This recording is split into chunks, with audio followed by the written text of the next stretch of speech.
New tonight, only Channel 2 Action News has learned that police tased a man in handcuffs up to 13 times before he died. They used their tasers as a cattle prod on Mr. Towns. The department policies the officers allegedly violated during this deadly encounter.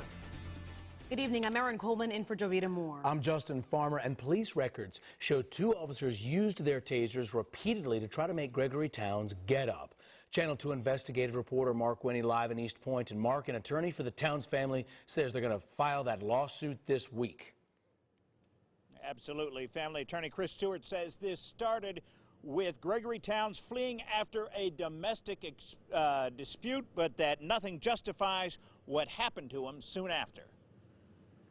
This is a direct violation of their own rules. You cannot use a taser to escort or prod a subject. They used their tasers as a cattle prod on Mr. Towns.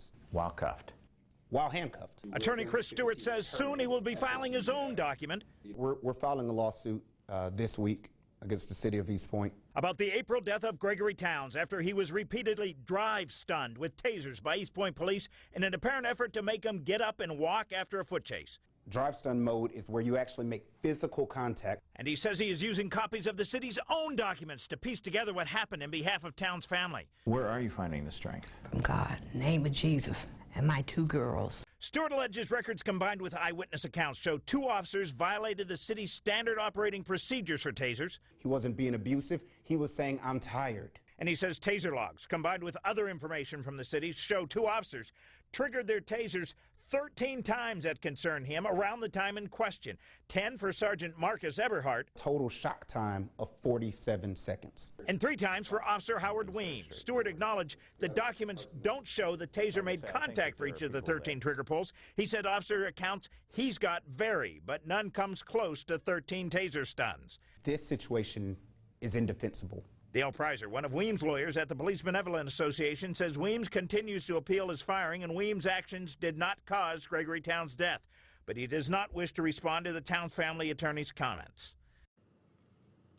Now, in a statement, Weems' lawyers have maintained, quote, use of drive-stun to gain compliance is permitted under federal and Georgia law. Now, a spokesperson says the city does not comment on pending or potential litigation, and we spoke by phone to a man we believe to be Marcus Eberhardt, whom we understand has resigned.